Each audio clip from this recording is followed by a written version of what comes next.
তিনি পেয়ে গেছেন ম্যাচের একেবারে শেষ আটাক বাংলাদেশ পারবে কিনা। আশা ছিল 3 পয়েন্টের, কিন্তু মাঠে নেমে 1 পয়েন্টও অর্জন করতে পারেনি বাংলাদেশ। এএফসি এশিয়ান কাপ বাছাই পর্বে ঘরের মাঠে সিঙ্গাপুরের বিপক্ষে 2-1 গোলে হেরেছে স্বাগতিকরা। হারলেও পুরো ম্যাচে দাপট ছিল বাংলাদেশের। গোলের অনেক সুযোগ তৈরি হয়েছিল, আবার গুরুত্বপূর্ণ সময়ে রেফারির সিদ্ধান্তও পক্ষে আসেনি। এখন সামনের দিকে তাকাতে চান winger Fahmidul Islam. We just try our best. That's it. We all give everything. So what we was unlucky, was not our day. So we try the best. Next time, inshallah, we get win. Yeah, we have to just focus and work. That's it. Nothing else. সিঙ্গাপুরের বিপক্ষের ম্যাচের পরদিনেই সকালে England ও কানাডার বিমান ধরেছেন হামজা চৌধুরী ও সমিত সোম। আর পরিবারের সঙ্গে 1 সপ্তাহ ফেনীতে ছুটি কাটাবেন Fahmidul. I meet first time Hamza bhai, Shomit bhai.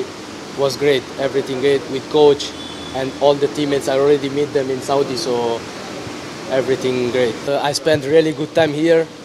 Really great time. So for me is something special, and I miss them for sure. সিঙ্গাপুরের বিপক্ষে রেফারিং সন্তোষজনক ছিল না বলে মনে করেন বাংলাদেশের টিম ম্যানেজমেন্ট। লিখিতভাবে এএফসির কাছে অভিযোগ করার পরিকল্পনা রয়েছে বাফুফের। রেফারিদের কিছু সিদ্ধান্ত এটা আসলে মেনে নেওয়ার মতো না। যেটা ফাইমের যেই লাস্ট বলটা সেটা কিন্তু কর্নার হয় নাই, রেফারি দিয়েছে কর্নার। সেটা কিন্তু ওর পায়ে মানে ওর লাস্ট টোকাটা কিন্তু ফাইমের, রেফারি দিয়েছে কর্নার, কিন্তু সেটা তো হয়েছে পেনাল্টি। যদি আমার কর্নারই হয়ে থাকে তাহলে বল তো আমার পায়ে, কর্নার যদি হয়ে থাকে বল তো আমার পায়ে। তো সেই বলটা তুমি দিলা কর্নার আর আমাকে ফেলে দিল, সেটা দিলা না তুমি পেনাল্টি। তো এগুলো আচরণে আসলে ক্ষুব্ধ ছিল। অবশ্যই তো আমাদের এটার কমপ্লেনেই থাকবে, আমরা অবশ্যই তো একটা সময় বার থাকে দেওয়ার জন্য। তো আপনারা জানেন যে যতটুকু বলার ততটুকু আমরা ম্যাচ কমিশনারকে গতকালকে জানিয়েছি। ম্যাচ কমিশনার বলেছে যে আমি আমার রিপোর্টে রাখছি তোমাদের এগুলা, এখন দেখা যাক কি হয়।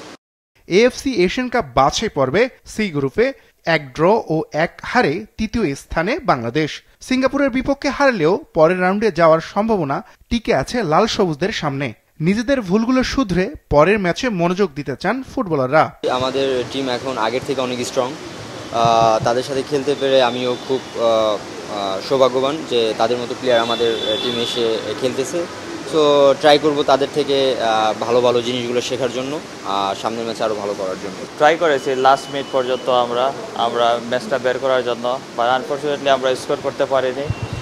বাট আমাদের পজিটিভ থাকতে হবে, সামনে আমাদের অক্টোবর নভেম্বরে বিগ ম্যাচ আছে।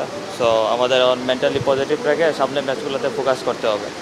আগামী 9 অক্টোবর ঘরের মাঠে এএফসি এশিয়ান কাপ বাছাই পর্বে হংকংয়ের বিপক্ষে মাঠে নামবে বাংলাদেশ।